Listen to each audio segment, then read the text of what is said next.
На некалькіх кіламетрах ляснога масіву па абодва бакі ад трасы загараджальная сетка, пасярэдзіне разрыў у 30 метраў, дзе жывёлы пераходзяць праезную частку.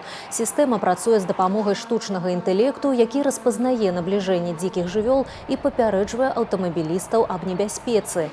Інфармацыя з відэакамер перадаецца на сістэму, якая дае сігнал аб уключэнні святлодыёдных пано і лазерных пражэктараў. Уначы з двух бакоў спрацоўвае вонкавае асвятленне. Тут животные идут вдоль реки Днепр, они ходят со стороны Украины в сторону Рогачева, Могилева. Когда животное подходит к сетке, срабатывают камеры, датчики и загораются предупреждающие знаки, информирующие водителя о нахождении животного или о внезапном появлении его на проезжей части.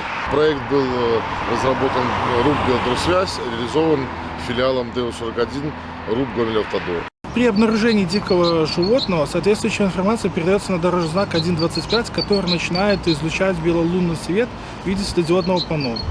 Когда водители это замечают, уже должны обращать внимание, что на подходе либо на самом наземном переходе присутствует дикое животное.